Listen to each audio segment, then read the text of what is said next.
नमस्कार दोस्तों, MNC education welcomes you all. MNC education में आप सबों का बहुत बहुत स्वागत।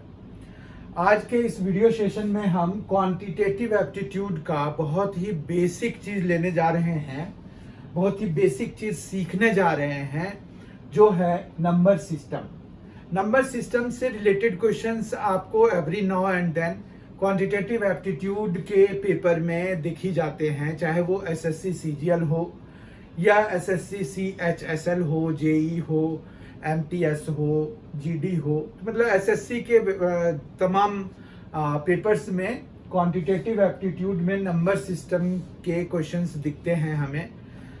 और नंबर सिस्टम बेसिकली थोड़ा बड़ा है, तो इसलिए मैंने इसे दो पार्ट्स में बांटा हुआ है ताकि बड़ा सेशन ना बन जाए और समय जो है, मतलब फिर क्या होता है कि धीरे धीरे जो है हमारा जो ग्रास्पिंग पावर है वो कम होते जाता है। जैसे जैसे लॉन्गर सेशन होते हैं वो धीरे धीरे हम जो है लॉन्गर सेशन भी करेंगे।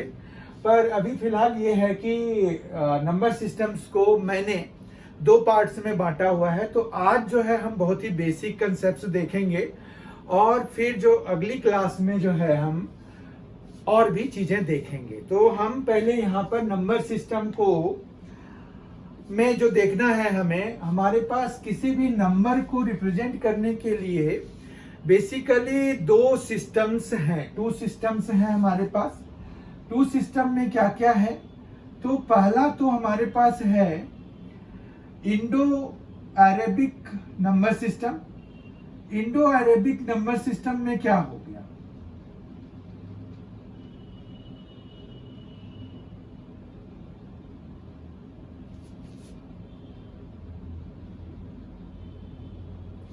इंडो अरेबिक नंबर सिस्टम में हमारे पास जो है क्या होता है कि जैसे आप कोई बड़े नंबर को लिख रहे हैं, मान रखिए कि आपने लिखा 1 0 0 0 0 0 0 0, तो इसमें जो है ना कॉमा का प्लेसमेंट का फर्क रहता है, ठीक है। तो यहाँ पर जो है कॉमा का प्लेसमेंट का फर्क क्या रहता है कि पहले बारी जो आपको कॉमा प्लेस करना होता है वो 3 डिजिट्स के बाद काउंटिंग हम यहाँ से करते हैं और जो है हम फिर दो दो के गैप में इस तरह से प्लेस करते जाते हैं, ठीक है। तो हमारे पास जो है यहाँ पर पहले में 3, फिर 2, फिर 2, फिर 1, इस तरह से हमारा इंडो अरेबिक नंबर सिस्टम में होता है। इसको इंडो अरेबिक नंबर सिस्टम इसलिए कहते हैं क्योंकि हमारा जो है इंडियन सिस्टम के हिसाब से हम जो है इधर से लिखते हैं, तो हम जो है नंबर को इधर से लिख रहे होते हैं, और जबकि अरेबिक सिस्टम के हिसाब से हम ना पढ़ते उधर से हैं, या फिर वहां पर अरेबिक जो सिस्टम होता है लिखने का या पढ़ने का, तो वहां पर जो है आप क्या करते हैं, राइट से लेफ्ट की तरफ जाते हैं। तो आप जो है देखो यहाँ पर भी आप जो काउंटिंग करते हो तो उसमें आप इसको क्या कहते हो, यूनिट्स कहते हो। ये टेंस हो गया, ये 100 हो गया, ये 1000 हो गया, 10,000 हो गया, लाख हो गया, 10 लाख हो गया, और फिर 1 करोड़ हो गया, ठीक है। और उससे भी ऊपर हम जो है 10 करोड़ और फिर जो है अरब, और इस तरह से हम चलते हैं, है ना। तो यहाँ पर जो है इंडो अरेबिक नंबर सिस्टम में इसका नॉमेनक्लेचर जो है उस तरह से क्यों किया गया है ये भी आपको अभी मैंने बता दिया कि जैसे हम लिखते हैं left to right Indian system के हिसाब से, तो इंडो हो गया।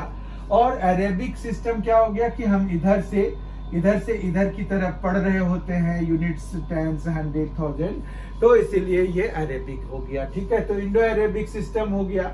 अब इंडो अरेबिक सिस्टम में क्या है कि हमारे पास यहाँ पर ये जो है यूनिट्स प्लेस हो गया, ये टेंस हो गया, ये 100 हो गया, ये 1000 हो गया, ये 10,000 हो गया, ठीक है। ये जो है लाख हो गया, ये 10 लाख हो गया, ठीक है, और ये करोड़ हो गया। तो इस तरह से हम जो है काउंटिंग करते हैं। अब जो है इंटरनेशनल सिस्टम, दो सिस्टम होते हैं ना, तो एक सिस्टम हमने देख लिया इंडो अरेबिक नंबर सिस्टम, दूसरा जो नंबर सिस्टम होता है वो होता है इंटरनेशनल नंबर सिस्टम। तो इंटरनेशनल में हम जो है कैसे करते हैं, इंटरनेशनल में हम जो है कैसे नंबर्स को पढ़ते हैं, तो वो जानने के लिए हम यहाँ पर पहले देखेंगे कि हम जो है कॉमा जिस तरह से यहाँ पर प्लेस कर रहे थे, तो उसी तरह से इंटरनेशनल नंबर सिस्टम में हम कॉमा कैसे प्लेस करते हैं। तो मान रखिए कि हमारे पास 1 है, 0 0 0 0 0 0 0, ठीक है। तो यहाँ पर जो है हम जो कॉमा प्लेस करते हैं वो हम 3 3 के बाद ही करते हैं, ठीक है। और हम पढ़ते कैसे हैं, तो हम जो है यहाँ पर जैसे पहली बारी जो है 3 के ब्लॉक्स में हमने 3 डिजिट्स के बाद हमने कॉमा लगाया, फिर 2 फिर 2 फिर 2, इसी तरह से चलते रहता है 2 2 का। जबकि यहाँ पर 3 है एंड वी कंटिन्यू विद 3, तो 3 के साथ ही ये चलता रहता है, ठीक है। तो हमारे पास यहाँ पर जो है इसको तो हम यूनिट्स ही कहेंगे, इसको टेंस कहेंगे, इसको 100 कहेंगे, इसको 1000 कहेंगे, इसको 10,000 कहेंगे, और फिर ये 100,000 हो जाता है, ठीक है, 100,000। और फिर जो है इसके बाद आता है मिलियन, ठीक है, और ये फिर 10 मिलियन हो गया। तो हमारे पास यहाँ पर मिलियन होता है। अगर आप देखें तो जो मिलियन होता है वो 10 लाख के बराबर होता है, मतलब 1 मिलियन जो होता है वो हमारा 10 लाख के बराबर होता है। तो आपको ये समझने में दिक्कत नहीं आई होगी, बहुत आसान चीज है। तो ये 2 नंबर सिस्टम्स हैं हमारे पास, ये लिखने का तरीका हो गया। अब जो है हमारे पास यहाँ पर और भी क्या क्या चीजें जो करनी है वो हम देखते हैं। अब जो है हम नेक्स्ट क्या करने जा रहे हैं कि टाइप्स ऑफ नंबर्स जो हमारे पास हैं वो कौन कौन से नंबर्स होते हैं, ठीक है। सबसे पहले जो नंबर की डिस्कवरी हुई थी, नंबर सिस्टम की जो डिस्कवरी हुई थी, वो था हमारे पास नेचुरल नंबर्स। नेचुरल नंबर्स क्या होते हैं? नेचुरल नंबर्स वो नंबर्स होते हैं जिनसे कि हम काउंटिंग कर सकते हैं, इसीलिए नेचुरल नंबर्स को काउंटिंग नंबर्स भी कहते हैं, ठीक है। तो काउंटिंग नंबर्स भी कहते हैं, नो प्रॉब्लम। तो आपके पास नेचुरल नंबर्स में कौन कौन से आएंगे? जैसे 1 आएगा, 2 आएगा, 3 आएगा, 4 आएगा, 5 आएगा, 6 आएगा एंड सो ऑन। मतलब हमारे पास नेचुरल नंबर्स में 0 नहीं थे, तो ऐसे भी 0 से तो हम काउंटिंग करते नहीं हैं। तो हमारे पास नेचुरल नंबर सिस्टम में ये सारे आते हैं। अगर हम इसको एज अ सेट लिखना चाहते हैं तो we need to write it inside the curly braces, ठीक है। ये हो गया। उसके बाद जो दूसरा नंबर सिस्टम था जो डिस्कवर हुआ वो था whole number system. Whole number system में बेसिकली क्या होता है, बहुत ही माइन्यूट डिफरेंस है between natural numbers and whole numbers. Whole numbers में सिर्फ एक नंबर बढ़ जाता है, इनके जितने भी हैं उसमें सिर्फ एक मेंबर बढ़ जाएगा सेट ऑफ नेचुरल नंबर्स में, एंड वो फिर ग्रुप ऑफ होल नंबर्स बन जाता है, ठीक है। तो होल नंबर्स बेसिकली हम क्या कह सकते हैं? होल नंबर्स को हम इस तरह से लिख सकते हैं 0 1 2 3 4 5 6 एंड सो ऑन, ठीक है। तो मतलब ये हो गया कि दिस इज द ओनली, जिसके कारण कि इसका नाम होल नंबर्स हो गया। तो होल नंबर्स और नेचुरल नंबर्स में जो डिफरेंस है वो भी पता चल गया, यानी कि सारे नेचुरल नंबर्स जो है वो होल नंबर्स भी हैं, पर सारे होल नंबर्स नेचुरल नंबर नहीं है, क्योंकि 0 जो है होल नंबर है लेकिन वो नेचुरल नंबर नहीं है, ठीक है। उसके बाद जो तीसरा नंबर सिस्टम हमारे पास आया था वो था इंटीजर्स का। इंटीजर्स में हमारे पास क्या थी? इंटीजर्स में ये जो सेट है ये थोड़ा और ज्यादा एक्सपेंड हो जाता है और ये आ जाता है -2, -1, 0, 1, 2, 3 एंड सो ऑन। ठीक है, तो अगर आप देखिए तो इसमें क्या है कि आपके पास ये 3 डॉट्स ये दिखा रहा है कि ये नेगेटिव साइड भी आपका चलता जाएगा, जबकि ये जो है इधर दिखा रहा है 3 डॉट्स कि प्लस के साइड भी चलता रहेगा। तो ये इंटीजर्स जो है दोनों साइड से खुला हुआ होता है, जबकि सेट ऑफ नेचुरल नंबर्स सिर्फ ऊपर मतलब राइट साइड में खुला होता है। होल नंबर्स के भी ग्रुप राइट साइड में खुले होते हैं। मतलब हम जो है इधर आगे बढ़ते जाएंगे 7, 8, 9, पर हम इधर नहीं जा सकते, ना तो नेचुरल नंबर्स में ना तो होल नंबर्स में, पर इंटीजर्स में हम दोनों साइड जा सकते हैं। मतलब यहाँ -3, -4, -5, -6 इस तरह से हम बढ़ते जाएंगे और इधर भी हमारे पास 4, 5, 6 इस तरह से बढ़ते जाएंगे। तो ठीक है, इंटीजर्स भी हमारे पास आ गया। फिर ना जरूरत पड़ी ये नेगेटिव नंबर्स की, तो जरूरत इसलिए पड़ी कि लेन देन में जो है जैसे बार्टर सिस्टम था, तो भाई मैंने तुम्हें 2 चीजें दी तो उसको रिप्रेजेंट करने के लिए +2 हो गया, तुमने लिया तो उसके लिए कुछ रिप्रेजेंटेशन होना चाहिए था, तो माइनस लगा करके अपना वो जो है दूसरा वाला जिसने लिया है वो रिप्रेजेंट कर सकता है कि भाई मेरा अभी -2 है। ठीक है, तो ये जो है हमारा इस तरह से इंटीजर्स का की डिस्कवरी हुई थी। फिर हमारे पास आता है इंटीजर्स के बाद रैशनल नंबर्स, मतलब 2 नंबर्स के बीच में जो है हमारे पास फ्रैक्शनल नंबर्स भी होते हैं। तो हम जो है रैशनल नंबर्स कहते हैं उसको कि कोई भी नंबर रैशनल नंबर्स आ गया कि किसी भी 2 इंटीजर्स के बीच में, या इवन इंटीजर्स भी रैशनल नंबर्स ही होते हैं, कि कोई भी नंबर को अगर आप P/Q की फॉर्म में लिख सकते हैं। P and Q are integers, ठीक है, P and Q are integers and Q जो है यहाँ पर 0 के बराबर नहीं होना चाहिए। तो बस यही जो है रैशनल नंबर का डेफिनेशन है। तो अगर आप एग्जाम्पल देखते हैं तो आपके पास बहुत सारे एग्जाम्पल्स मिल जाएंगे, जैसे 2/3 है, -1/2 है, -4/5 है, इस तरह से 7/3 है और बहुत सारे हो जाएंगे हमारे पास। तो कोई भी जो कि इस डेफिनेशन को सेटिस्फाई कर रहा है कि P/Q हो और P एंड Q जो है इंटीजर्स हो और Q जो है नॉट इक्वल टू 0 हो, तो हमारे पास जो वो नंबर है उसको हम जो है जैसे 2/3 है, -1/2 है, -4/5 है, 7/3 है, इन सभी को हम क्या कह देते हैं, रैशनल नंबर्स कह देते हैं। अब एक बात और भी है, एक रैशनल नंबर्स होता है, एक होता है हमारे पास फ्रैक्शंस।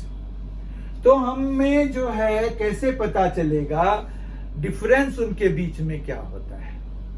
ठीक है, देखिए रैशनल नंबर्स में तो हमारे पास यहाँ पर क्या है, पॉजिटिव है, ये नेगेटिव भी आ रहा है, ये भी नेगेटिव आ रहा है, ये फिर से पॉजिटिव हो गया।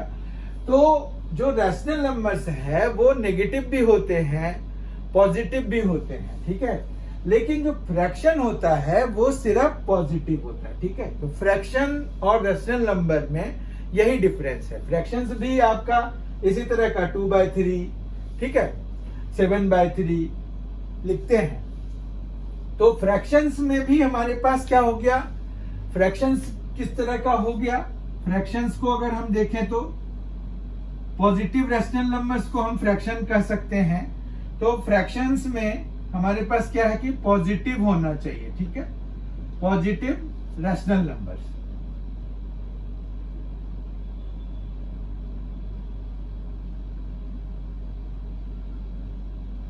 पॉजिटिव रैशनल नंबर्स को हम फ्रैक्शंस कह देते हैं। फिर हमारे पास जो है फ्रैक्शंस 2 तरह के होते हैं, एक प्रॉपर होता है और एक इम्प्रॉपर होता है। प्रॉपर फ्रैक्शन वो होता है जिसमें कि हमारे पास न्यूमरेटर जो होता है वो डिनोमिनेटर से छोटा होता है। ठीक है, numerator is less then the denominator. Improper में क्या होता है, न्यूमरेटर जो है वो बड़ा होता है डिनोमिनेटर से, ठीक है। तो ये अब यहां पर एक और केस है कि जब न्यूमरेटर और डिनोमिनेटर बराबर हो जाएंगे ना, तो वो फ्रैक्शन फिर सीधा सीधा इंटीजर बन जाता है, ठीक है। उसमें भी पॉजिटिव इंटीजर बन जाता है या कहिए कि नेचुरल नंबर बन जाता है, ठीक है। तो नेचुरल नंबर बन जाता है क्योंकि 1 आ जाता है। अगर बराबर हो गए नेचुरल नंबर, ये जो न्यूमरेटर और डिनोमिनेटर दोनों बराबर हो गए, तो वो कैंसिल होके 1 बन जाएगा, ठीक है। तो रैशनल नंबर्स भी हमने देखा, फ्रैक्शंस भी देखा। रैशनल नंबर्स में नेगेटिव साइड भी हम चले जाते हैं आराम से, कोई दिक्कत नहीं है। लेकिन फ्रैक्शंस में हमें पॉजिटिव साइड ही रहना पड़ता है नंबर लाइन के। और फिर हमारे पास दो तरह के फ्रैक्शंस हो गए, एक प्रॉपर हो गया और एक इम्प्रॉपर हो गया। तो इन दोनों को भी हमने डिस्कस कर लिया, ठीक है। अब जो है हम फिफ्थ टाइप पे जाएंगे। फिफ्थ टाइप होता है हमारे पास इरेशनल नंबर्स। इरेशनल नंबर्स क्या होते हैं कि कोई भी नंबर जो है, अगर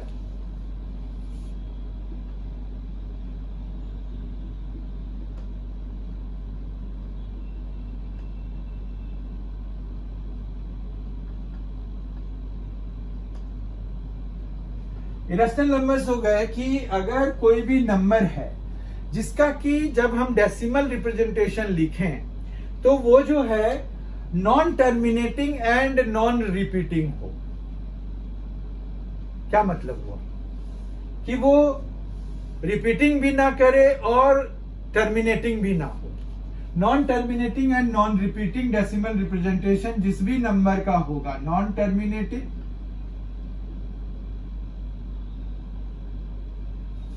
and non repeating,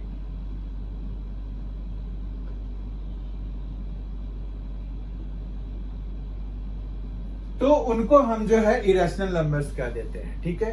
irrational numbers में जो मोस्ट इंपॉर्टेंट एग्जांपल्स है वो पाई है, और कोई भी नंबर जो कि परफेक्ट स्क्वायर ना हो, जैसे √2 है, उसको कोई भी नंबर जो परफेक्ट स्क्वायर ना हो, अगर हम उसको रूट के अंदर में डाल दें तो वो जो है इरेशनल नंबर हो जाता है। जैसे √2 हो गया, √3 हो गया, √5 हो गया, क्योंकि √4 का तो 2 निकल आएगा, √6 हो गया। इस तरह से कोई भी नॉन परफेक्ट नंबर है, नेचुरल नंबर है, उसको अगर हम स्क्वायर रूट के अंदर डाल देते हैं तो ये इरेशनल नंबर बन जाता है। ये non terminating and non repeating decimal representation देता है।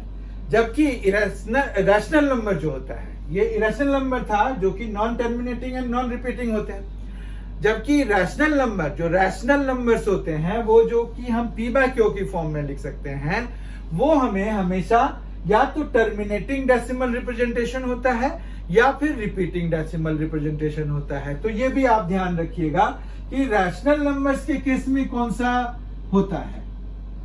रैशनल नंबर्स के केस में हमारे पास जो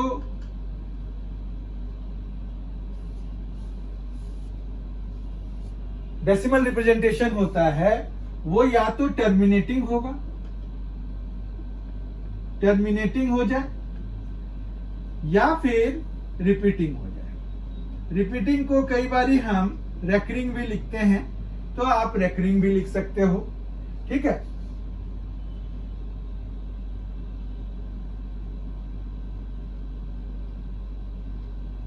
recurring, okay, no problem with it. तो हम जो है इस तरह से डिफाइन करते हैं इरेशनल नंबर्स को और रैशनल नंबर्स को। अब इरेशनल नंबर्स को और रैशनल नंबर्स को दोनों को मिलाकर एक नंबर सिस्टम हम बना सकते हैं जिसको कि हम रियल नंबर्स कहते हैं, ठीक है। तो रियल नंबर्स में एक तरह से हमें जितने भी अभी तक हमने पढ़े, चाहे वो नेचुरल नंबर सिस्टम हो, चाहे वो होल नंबर सिस्टम हो, इंटीजर्स हो, रैशनल हो, इरेशनल हो, ये सभी जो है रियल नंबर्स के ग्रुप में आएंगे, ठीक है। और रियल नंबर्स को हम सीधा सीधा डिफाइन कर सकते हैं कि कोई भी number whose square is positive, square is greater than 0। जिसका भी स्क्वायर ग्रेटर देन 0 होगा उसको आप रियल नंबर्स की कैटेगरी में रखोगे, ठीक है। तो कुछ नंबर्स ऐसे भी होंगे जो कि इस कैटेगरी में नहीं आएंगे, तो वो इमेजिनरी नंबर्स कहलाते हैं, ठीक है। इमेजिनरी नंबर्स में हमारे पास क्या होता है,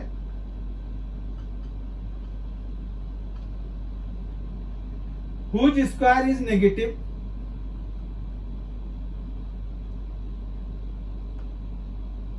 नेगेटिव होता है, और whose square is less than 0। तो ये जो है एग्जाम्पल इसका क्या हो सकता है, कोई भी ये ले लीजिए नेगेटिव नंबर, उसको रूट के अंदर में डाल दीजिए, तो वो जो है हमारा क्या आ जाएगा, वो इमेजिनरी नंबर की कैटेगरी में आ जाएगा, ठीक है। और इसमें जो है आयोटा एक नंबर होता है जिसको कि हम रूट अंडर ऑफ -1 लिख देते हैं, और ये हमें हर एक जगह पे होगा, इसीलिए ये इमेजिनरी नंबर हो जाता है।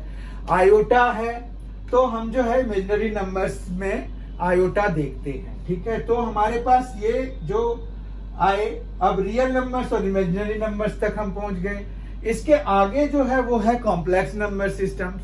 कॉम्प्लेक्स नंबर सिस्टम में इन दोनों का सम होता है, ठीक है, x प्लस आयोटा y उसका फॉर्म होता है। तो कॉम्प्लेक्स नंबर से रेयरली ही क्वेश्चंस आते हैं, पर कॉम्प्लेक्स नंबर्स को अगर जानना है तो उसका जो फॉर्म होता है वो है हमारे पास, कॉम्प्लेक्स नंबर का जो फॉर्म है वो है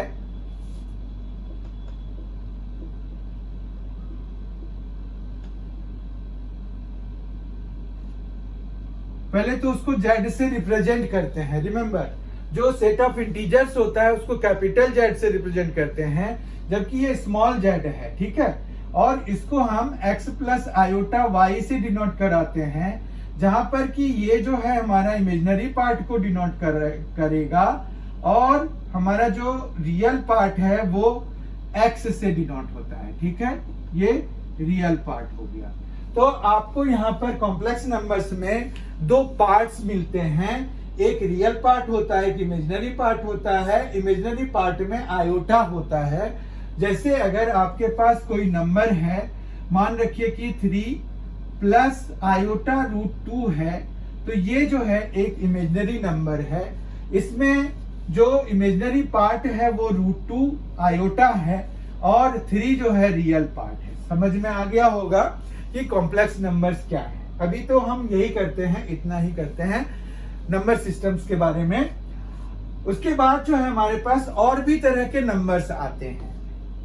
जैसे कोई भी नंबर है, इवन या ऑड में आप उसको बांटते हैं, ठीक है।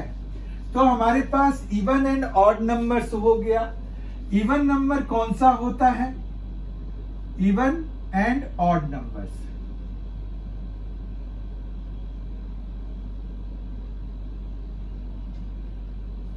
Even and odd numbers, even number वो होता है जो कि 2 से कंप्लीटली डिविजिबल हो जाए, ठीक है।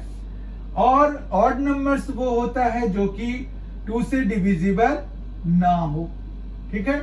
मतलब कंप्लीटली डिविजिबल बाय 2 का क्या मतलब हो गया, कंप्लीटली डिविजिबल बाय 2 का मतलब हो गया कि उसमें जब हम 2 से डिवाइड कराएंगे तो हमें रिमाइंडर 0 मिलेगा, ठीक है। तो divisible by, completely divisible by 2 मतलब रिमाइंडर जो है वो हमें क्या मिलेगा, 0 मिलेगा।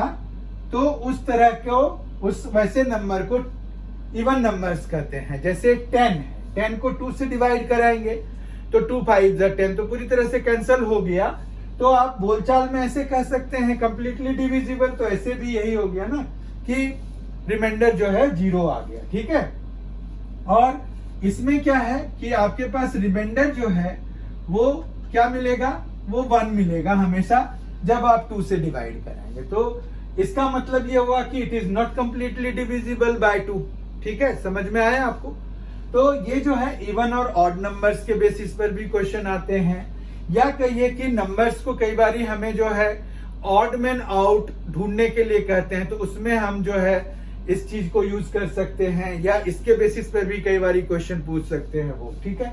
तो इवन और ऑड नंबर्स भी हमें पता होना चाहिए। फिर अगला जो एक कैटेगरी है, बहुत ही पॉपुलर कैटेगरी है नंबर का, वो है हमारे पास प्राइम नंबर्स। अब कोई भी नंबर प्राइम नंबर्स कब होंगे, कोई भी नंबर प्राइम नंबर कब होगा? Prime number and composite numbers, दो तरह के नंबर्स होते हैं। जिस तरह से इवन एंड ऑड होते हैं, उसी तरह से यहां पर prime numbers and composite numbers होते हैं। तो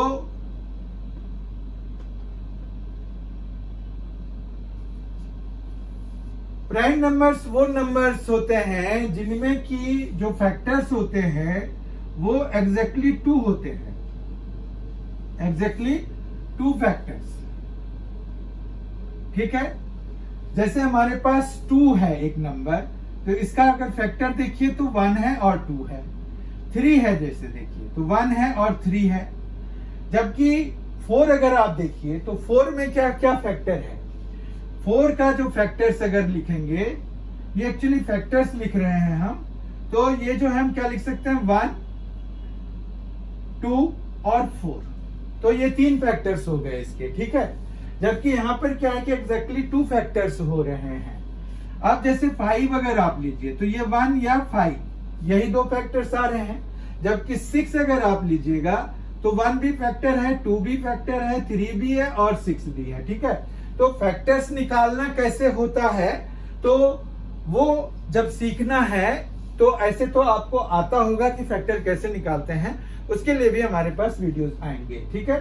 तो ऐसे तो अभी यही हो गया कि फैक्टर बेसिकली अगर हम मोटा मोटी समझें तो फैक्टर वो होते हैं, वो नंबर्स होते हैं जो, जैसे अगर हमें किसी x नंबर का फैक्टर निकालना है तो हम देखेंगे कि वो जो नंबर x है वो किन किन नंबर से डिविजिबल है। तो कंप्लीटली जिन भी नंबर से डिविजिबल होगा तो वो सारे नंबर्स उसका फैक्टर होंगे। जैसे यहाँ पर भी 4 है तो 1 से डिविजिबल होता है, 2 से भी होता है और 4 से भी होता है, इसीलिए 4 के ये तीनों फैक्टर्स हैं। 6 जो है 1 से, 2 से, 3 से और 6 से डिविजिबल होता है, इसीलिए 6 के ये सारे फैक्टर्स हैं, ठीक है। तो आप जो है ये फैक्टर्स हैं बेसिकली, यहां पर भी ये फैक्टर्स हैं, तो इन सभी को ध्यान में रखिए। तो जब भी आपके पास क्या है, अगर फैक्टर्स जो है एग्जैक्टली 2 हैं तो वो क्या कहलाते हैं, प्राइम नंबर कहलाता है। और अगर मोर देन 2 फैक्टर्स हो गए तो ये क्या हो गए, कंपोजिट नंबर हो गए, ठीक है। अब जो है जैसे हमने 2 से शुरू की है बातें, तो क्या 1 कैसा होगा? 1 जो है ना तो प्राइम है ना कंपोजिट है, ठीक है। ये भी ध्यान रखिए कि 1 is neither prime nor composite, ना तो प्राइम है और ना ही कंपोजिट है। उसके बाद हम जो है उससे नीचे जाते नहीं हैं, क्योंकि प्राइम नंबर्स या कंपोजिट नंबर्स होने से पहले हमें क्या चाहिए, नेचुरल नंबर्स होने चाहिए। मतलब ये दोनों नंबर्स जो हैं नेचुरल नंबर के सब ग्रुप होते हैं, ठीक है। तो नेचुरल नंबर्स होने जरूरी है। तो कोई भी नेचुरल नंबर ही आपका प्राइम नंबर हो सकता है या कंपोजिट नंबर हो सकता है। इस तरह से आज हमने नंबर सिस्टम से रिलेटेड बहुत ही बेसिक लेकिन बहुत ही इंपॉर्टेंट टॉपिक्स कवर किए। हमने वो सारी चीजें देखी जो कि हमें एक नंबर सिस्टम को डिफाइन करने के लिए जरूरी है, और साथ ही उसके बेसिस पर क्वेश्चंस पूछे जाते हैं, ठीक है। बाकी हम जो नेक्स्ट सेशन में इसके बारे में और डिटेल में जानेंगे। हम वहां पर डिविजिबिलिटी रूल सीखेंगे और आगे भी हम नंबर सिस्टम के बारे में जानने का प्रयास करेंगे अगले सेशन में। बहुत ही जल्द हमारी मुलाकात होगी। Thank you so much for being with us. Thanks a lot. Enjoy yourself.